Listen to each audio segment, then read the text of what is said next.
আসসালামু আলাইকুম রহমতুল্লাহি ওবরকাতুহ। সম্মানিত দর্শক, যে বিষয়টি নিয়ে বা যে খবরটি নিয়ে আলোচনা করব, এটি বেশ পুরনো। কিন্তু রাজনীতি একটি চলমান প্রক্রিয়া। সেই চলমান প্রক্রিয়াতে এটির গুরুত্ব অসাধারণ।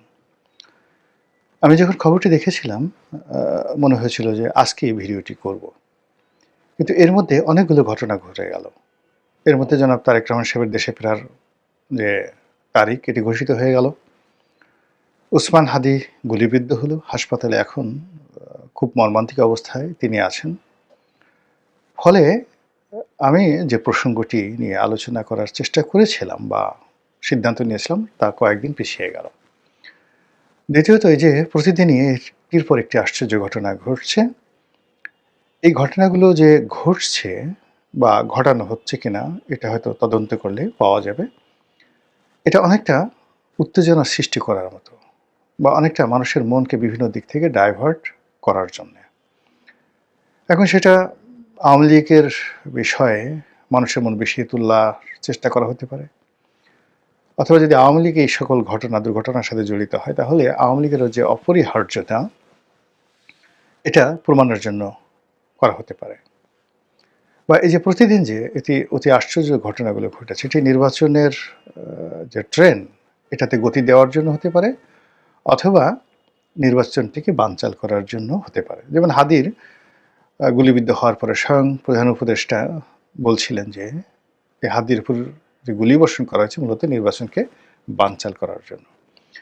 তো যে সকল রাজনৈতিক বিশ্লেষক, আওয়ামীপন্থী যে সমস্ত বুদ্ধিজীবী রয়েছেন, তারা প্রথম দিন থেকে বলে আসছিলেন যে ডক্টর মোহাম্মদ ইউনূসের অধীনে নির্বাচন হওয়া সম্ভব নয়, আমরা এটা মানব না।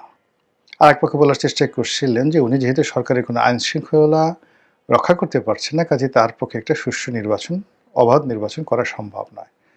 আরেকটি পক্ষ বলার চেষ্টা করছিলেন যে এই ভদ্রলোক নিজেই ক্ষমতায় থেকে যেতে চাচ্ছেন। তো তার বিপরীতে খুব অল্প সংখ্যক লোক, এখনো পর্যন্ত তাদের সংখ্যা খুব অল্প, মনে প্রাণে বিশ্বাস করেন যে ডক্টর মোহাম্মদ ইউনূস শেষ পর্যন্ত সঠিক সময় একটি ভালো নির্বাচন উপহার দিতে পারবেন এবং সেটা করার তার যোগ্যতা রয়েছে। তো এই যখন অবস্থা, ঠিক সেই সময়টাতে আমি যে শিরোনামটি নিয়ে আলোচনা করছি, এটি মূলত আমাদের রাজনীতির একটা ফান্ডামেন্টাল একটা ইনস্ট্রুমেন্ট। অর্থাৎ এদেশের নির্বাচনে আপনি যেভাবেই বলেন না কেন, আওয়ামী লীগ একটা বৃহৎ শক্তি। আর এই বৃহৎ শক্তিটি যেহেতু এখন নেতিবাচক অবস্থায় আছে, এটি ভাঙা সম্ভব নয়। অতীতে আওয়ামী লীগকে বহুবার ভাঙার চেষ্টা করা হয়েছে, বিএনপিকে বহুবার ভাঙার চেষ্টা করা হয়েছে, কিন্তু আমাদের দেশের যে পারিবারিক রাজনীতির ট্র্যাডিশন বা ঐতিহ্য, সেই ঐতিহ্যের কারণে কখনোই রাজনৈতিক দলগুলো পরিবার প্রথার বাইরে যেতে পারেনি। সেদিক থেকে একমাত্র দল আছে বাংলাদেশে যেটা মূলধারার, সেটা হলো জামায়াতে ইসলামী, যেটা কিছুটা হলো পরিবারের যে বলায় তার থেকে তারা বাইরে বেরোতে পেরেছে। যখন গোলাম আজম সাহেব ছিলেন সর্বেসর্বা, তখন তার পরিবারের উপর, মানে তার পরিবারই মূলত এইটিকে নিয়ন্ত্রণ করত। পরবর্তী মতিউর রহমান নিজামী সাহেব যখন এলেন, তখন তার পরিবারের একটা বিরাট প্রভাব ছিল। কিন্তু এখন এই মতিউর রহমান নিজামীর পরে যারাই নেতৃত্বে এসছেন, তারা এখানে হয়তো জামাতের মধ্যে ইন্টারনালি খুব সিক্রেট গ্রুপিং আছে, কিন্তু পরিবারতন্ত্র এই মতিউর রহমান নিজাম সাহেবের পরে আমরা শুনি নেই। কিন্তু এর বাইরে জাতীয় পার্টি বলেন, বিএনপি, আওয়ামী লীগ, এই তিনটি দল অ্যাবসলিউটলি 100% পরিবার প্রথা দ্বারা নিয়ন্ত্রিত। বড় বড় নেতা বিভিন্ন সময় চেষ্টা করেছেন এই দলের বিরুদ্ধে রুখে দাঁড়ানোর জন্য। জাতীয় পার্টি বহুবার ভেঙেছে, টুকরো টুকরো হয়েছে। কত যে টুকরো হয়েছে তার কোনো ইয়াত্তা নেই। কিন্তু এরশাদের প্রাধান্য, যাকে বলা এখানে, কমানো যায়নি। এরশাদের পরে সবাই হয়তো আশা করেছিল যে জি এম কাদের নেতৃত্বে আসলে এই পারিবারিক প্রথাটা থাকবে না, এবং এখন জাতীয় পার্টির যে ফ্র্যাকশন, সেই ফ্র্যাকশনে all of the stars of the Jatiya party এবং যারা মানে টুকরা টুকরা অবস্থায় ছিলেন, বাংলাদেশের রাজনীতিতে তারা কিংবদন্তি, তারা সবাই একত্র হয়েছেন। সেটা আনোয়ার হোসেন মঞ্জু বলেন, রুহুল আমিন হাওলাদার বলেন, আনিসুল ইসলাম মাহমুদ বলেন, মুজিবুল হক চুন্নু বলেন, সবাই এখন একদিকে। আর অন্যদিকে জাস্ট একটা নাম নিয়ে বসে আছেন জি.এম. কাদের এবং শামীম হায়দার পাটোয়ারি। কিন্তু এই যে পরিবারতন্ত্রের কারণে মানুষের একটা দৃষ্টিভঙ্গি যে ওই গ্রুপটি হয়তো শক্তিশালী। এটা এরকম আরকি একটা বাংলাদেশের অবস্থা। তো সেই দিক থেকে বাংলাদেশে আওয়ামী লীগের যে অবস্থান, শেখ পরিবারের আধিপত্য এবং শেখ হাসিনার যে নেতৃত্ব, এটাকে বাদ দিয়ে রাজনীতি হচ্ছে না, হবে না। এবং গত ১৫ মাস ধরে পুরো রাষ্ট্রযন্ত্র সর্বোচ্চ চেষ্টা করেছে। কিন্তু শেখ হাসিনার নামটাই মাইনাস করা যায়নি। তাকে ভয় দেখানো যায়নি। আওয়ামী লীগকে শেখ হাসিনা থেকে বিচ্ছিন্ন করা যায়নি। তো সেই দিক থেকে বারবার যেটা হচ্ছে যে ঘুরে ফিরে শুধু শেখ হাসিনার কথাই সামনে চলে আসে। শেখ হাসিনা কখন কি বললেন, তিনি কাল কি করবেন, আগামীকাল তার প্রোগ্রাম কি, তার মন কেমন, মানসিকতা কেমন, তিনি কি পালিয়ে আছেন, তিনি কি তৃতীয় দেশে যাবেন, চতুর্থ দেশে যাবেন, তিনি কি বেঁচে থাকবেন, মরে যাবেন কিনা, তিনি এখনো জীবিত আছেন কিনা, তার ক্যান্সার এখন কোন স্টেজে আছে, এ সকল নানা রকম ন্যারেটিভ তৈরি করার পরেও শেখ হাসিনার কণ্ঠ থামানো যাচ্ছে না, আর শেখ হাসিনার ভীতিও কাটানো যাচ্ছে না। এগুলোকে সামাল দেওয়ার জন্য সরকার তার প্রোপাগান্ডা মেশিন দিয়ে নানা রকম, যাকে বলা হয়, আবহাওয়া তৈরি করছে, নানা রকম ওয়েব, বড় বড় ঝড় ঝাপটা তৈরি করার চেষ্টা করছে। মামলা, মোকদ্দমা, হামলা, জুলুম, অত্যাচার, নির্যাতন কোনোটাই কিন্তু বাদ যায়নি। আর এখানে যে সকল রাষ্ট্রীয় মেশিনারিজগুলো সাধারণত পলিটিক্যাল নেতাদেরকে সর্বনাশ করার জন্য ব্যবহার করা হয়, সেগুলো সবই হচ্ছে। কিন্তু ডে বাই ডে দেখা যাচ্ছে যে একটা ছোট্ট উদাহরণ দেই। এখন জুনায়েদ আহমেদ পলক জেলখানাতে ছিলেন, এখনও আছেন, কিন্তু প্রথমে একেবারে ভীষণ রকম বিমর্ষ, মাথা নিচু করে আসতেন যেতেন, তারপরে হাত জোড় করে থাকতেন, সালাম দিতেন। পরবর্তীতে তিনি ভয়ে সেই সালাম দেওয়া বন্ধ করে দিলেন। আসা যাওয়ার পথে বললেন যে আমি আপনাদের সাথে সালাম দেওয়ার চেষ্টা করলে আমার উপর শাস্তি আরোপিত হয়।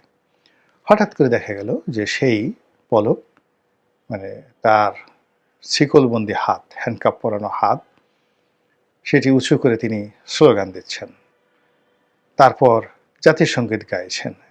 এটি রীতিমতো আওয়ামী লীগ যারা বিরোধী তাদের জন্য একটা চপেটাঘাত, থাপ্পড়ের মতো ঘটনা ঘটে যাচ্ছে। এবং আওয়ামী লীগের অন্যান্য সহযোগী যারা আছেন, যেমন হাসানুল হক ইনু সাহেব আছেন, ইনি তো উঠতে বসতে মস্করা করছেন, আসতে যেতে তিনি মস্করা করছেন। দীপুমণি সাহেব, মানে সাহেবা, তিনি যাতায়াত করছেন, সেই মানে অ্যাজ ইট ইজ তিনি যখন শিক্ষামন্ত্রী ছিলেন, পররাষ্ট্রমন্ত্রী ছিলেন, তখন যেভাবে হেলে দুলে হাঁটতেন, ঠিক একইভাবে তার সেই ছন্দময় গতি আবার নতুন করে চালু হয়ে গেছে। তো এই দৃশ্য যেভাবে আমরা দেখছি, একই সঙ্গে কিন্তু আওয়ামী লীগের যারা প্রতিপক্ষ তারাও দেখছেন। তো এই কারণে কি হলো, তারা আওয়ামী লীগকে অবদমিত করার জন্য, শেখ হাসিনাকে অবদমিত করার জন্য নানা রকম তৎপরতা তারা চালাচ্ছেন। এবং এই তৎপরতার মধ্যে কয়েকদিন আগে সরকারের পক্ষ থেকে বলা হলো যে খুব দ্রুত ভারত এবং বাংলাদেশের মধ্যে যে বন্দি বিনিময় চুক্তি রয়েছে সেটি কার্যকর হবে, এবং সবার আগে সাবেক স্বরাষ্ট্রমন্ত্রী, যাকে তারা এ যুগের কসাই এই হিসেবে গালাগাল করে, তো সেই আসাদুজ্জামান খান কামাল, তাকে বাংলাদেশে ধরে আনা হবে, গ্রেপ্তার করে আনা হবে।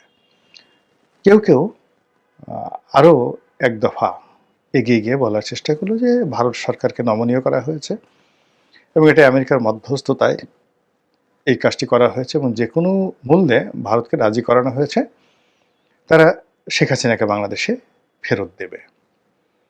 আর এক পক্ষ বলার চেষ্টা করা হলো যে না, ফেরত আনার দরকার নেই, ঝামেলা বাড়িয়ে লাভ নেই, তাকে তৃতীয় বা চতুর্থ কোনো দেশে হস্তান্তর করলেও আমরা অনেকটা সুখে শান্তিতে থাকতে পারবো। তো এই যখন আলাপ আলোচনা চলছে, ঠিক সেই সময়টাতে পররাষ্ট্র উপদেষ্টা জনাব তৌহিদ, তিনি বেশ স্পষ্ট গলায় বললেন যে ভারত যদি স্বেচ্ছায় ইচ্ছে করে শেখ হাসিনাকে আমাদের হাতে ফেরত না দেয়, তাহলে সরকার হিসেবে, রাষ্ট্র হিসেবে এই মুহূর্তে শেখ হাসিনার বিরুদ্ধে আমাদের কিছুই করার নেই। এর চেয়ে উত্তম জবাব আর হতে পারে না, এর চেয়ে দুর্বল জবাব আর হতে পারে না, আর এর চেয়ে আত্মহত্যামূলক সরকারের জন্য জবাব হতে পারে না। এবং এই বক্তব্যের ফলে আওয়ামী লীগের যে কুয়াত, আওয়ামী লীগের যে শক্তিমত্তা, সাহস, আওয়ামী লীগের মধ্যে যে আশা, ভরসা, এটা অন্তত ১০০ গুণ বেড়ে গেল।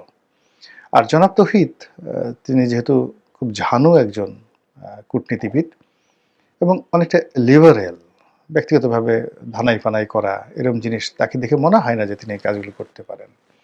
তো কাজেই তিনি দীর্ঘদিন তার যে কূটনৈতিক জীবন সেখানে বুঝতে পারেন যে বাংলাদেশের রাজনীতিতে, কূটনীতিতে, অর্থনীতিতে এবং পররাষ্ট্রনীতিতে ভারতের গুরুত্ব কতখানি যাকে বলা হয় প্রভাব বিস্তার করে।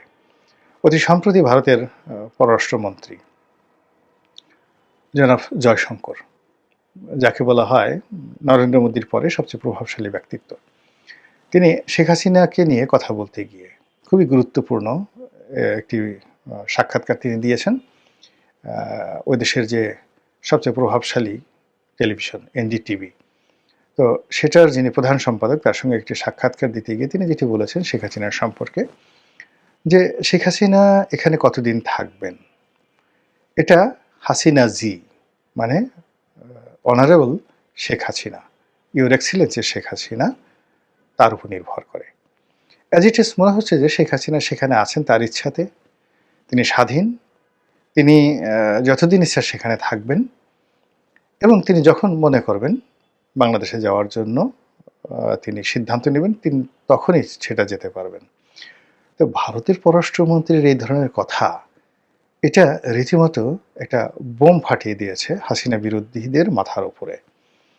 যে যেখানে তারা প্রচার করছে ভারত ফেরত দেবে আসাদুজ্জামান খান কামালকে, যেখানে তারা প্রচার করছে বন্দি প্রত্যাবর্তন নীতি অনুযায়ী শেখ হাসিনাকেও আনা যাবে, তাকে ধরে নিয়ে আসবো, যেখানে তারা প্রচার করছে যে শেখ হাসিনাকে ভারত এখন লায়াবিলিটিস মনে করছে এবং তারা অন্য কোনো দেশে, তৃতীয় কোনো দেশে অথবা চতুর্থ কোনো দেশে তারা শেখ হাসিনাকে হস্তান্তর করবে, এবং অনেকে বলার চেষ্টা করেছিলেন যে রাশিয়াতে তাকে পাঠানো হতে পারে। তো সেই জায়গাতে জনাব জয়শঙ্কর যেভাবে শেখ হাসিনার পক্ষে বললেন, মনে হচ্ছে যে ভারত শেখ হাসিনার নিজের দেশ, অথবা ভারতের যে বর্তমান সরকার সেই সরকারের উপরে শেখ হাসিনার প্রভাব এতটা বেশি যে তিনি সেখানে স্বেচ্ছায় আছেন এবং যা ইচ্ছা তাই করতে পারছেন।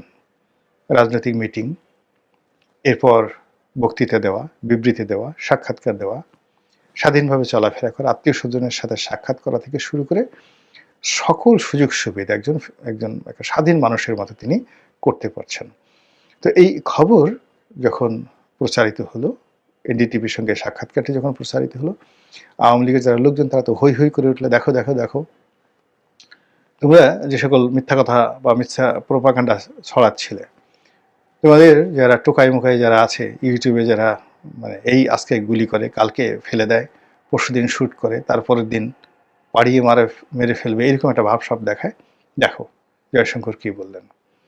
তো এই বক্তব্যের পরপরই যখন আবার আমাদের পররাষ্ট্র উপদেষ্টা জনাব তৌহিদ এই শেখ হাসিনার সম্পর্কে যে কথা বললেন, তার প্রেক্ষিতে আপনারা নিশ্চয়ই বুঝতে পারছেন যে পর্দার আড়ালে এমন কিছু হচ্ছে বা এমন কিছু ধুমায়িত হচ্ছে যেটি আপনি